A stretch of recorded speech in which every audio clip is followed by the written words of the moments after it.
এই জায়গাটা যতবার আসি ততবার এত ভালো লাগে। কোনো জায়গায় ঘুরতে যাওয়ার কথা হলে মন চায় এই জায়গায় বারবার চলে আসি। আসসালামু আলাইকুম, তোমরা সবাই কেমন আছো? আশা করছি সবাই ভালো আছো। আজকে সকাল থেকে এত পরিমাণ বৃষ্টি হইতাছে বাহিরে বলার মতন না। তো যতই ঝড় হোক বৃষ্টি হোক, ঘুরতে যাওয়া কি আর বৃষ্টিতে আটকাইতে পারে বলো তো? এক সপ্তাহ আগে থেকে প্ল্যান করা ছিল আমরা সবাই ডিম হলিডে ঘুরতে যাব। আর এদিকে দেখো এত পরিমাণ বৃষ্টি বলার মতন না। যতই বৃষ্টি হোক ঝড় হোক আমরা সবাই গাট্টি বস্তা নিয়ে একসাথে বের হয়ে পড়লাম ঘোরার উদ্দেশ্যে। সবাই নিয়ে ঘুরতে যাওয়ার মজাই আলাদা, তাই না?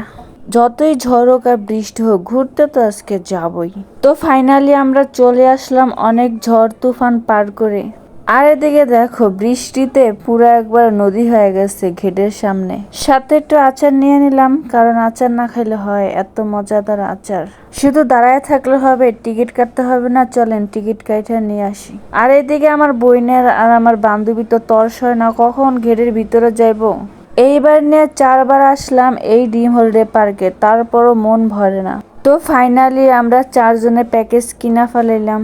এখন শুধু ভিতরে যাওয়ার পালা। আর দেখো ভিতরে আসার পরে সবাই এত পরিমাণ খুশি। আর একটা কথা, আমাদেরকে সবাই বরিশালে খেতার গাট্টি কি হুদ্দাই কয়। যেই জায়গা যাবো ওই জায়গায় একটা গাট্টি থাকবই। তো এত কথা বাদ, চলো এবার রোলার কোস্টার থেকে ঘুরে আসি। সর্বপ্রথমে রোলার কোস্টারে উঠলাম।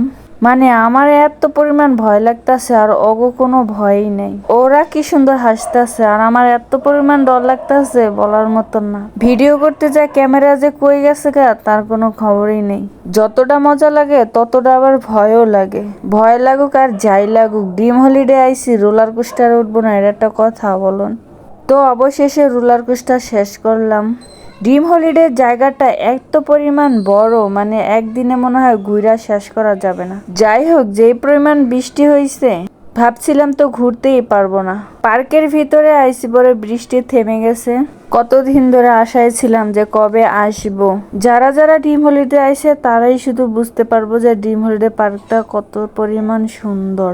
তো ফাইনালি আমরা ক্যাবর কাটে ওঠার জন্য সিরিয়াল দিছি। কত লম্বা সিরিয়াল দেখছো, আধা ঘন্টা দাঁড়ায় থেকে তারপরে সিরিয়াল পাইলাম। আমার সবচেয়ে বেশি ভালো লাগে ক্যাবর কাটে উঠতে। মানে এই রাইডটা উঠলে এত পরিমাণ এত সুন্দর ভিউ বলার মতন না। আমার কাছে মনে হয় আমি হেলিকপ্টারে উঠে এই ভিউটা দেখতেছি। মানে এত পরিমাণ সুন্দর।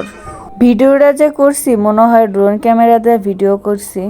এত পরিমাণ সুন্দর বলার মতন না। যারা যারা এই জায়গায় না আইছেন তারা একবার হলেও এই জায়গাটা ঘুরে যাবেন। আবার একা একা আসেন না, ফ্যামিলি নিয়ে আসবেন। কারণ এত সুন্দর জায়গা একা একা ঘুরলে মজা নেই। ফ্যামিলি নিয়ে ঘুরতে কিন্তু সেই মজা শুধুমাত্র এই ড্রিম হলিডে পার্কে। এতক্ষণ অনেক ঘোরাফেরা করলাম, শুধু ঘুরলেই তো হবে না, এত সুন্দর গোসল করার জায়গা আছে, গোসল না করলে হয়? তো চলেন এবার সুইমিং পুলের দিকে যাই। সুইমিং পুলের এরিয়াটা এত পরিমাণ সুন্দর বলার মতন না, আর এত পরিমাণ বড়। আমি আরো অন্য পার্কে গেছি কিন্তু এত সুন্দর সুইমিং পুল দেখি নাই। 4বার ঘুরতে আসলাম তারপরও মন ভরে না ঘুরে। আর আমার সাথে যে সাঙ্গপাঙ্গগুলো আছে ওরা কি খুশি দেখেন। তো আমাদের ভিডিওটা আপনাদের কাছে কেমন লাগলো অবশ্যই কমেন্ট করে বলবেন। তো অনেকক্ষণ হলো সুইমিং করছি, তো চলেন আরেকটা ভিউ আপনাদের জন্য অপেক্ষা করছে। এই ভিউটা দেখলে তো মনে হবে পুরাই আকাশে উড়তাছে। এবার উঠলাম পদ্মা সেতুতে। মানে পদ্মা সেতুর ভিউটা এত পরিমাণ সুন্দর, মাশাআল্লাহ অনেক সুন্দর অনেক।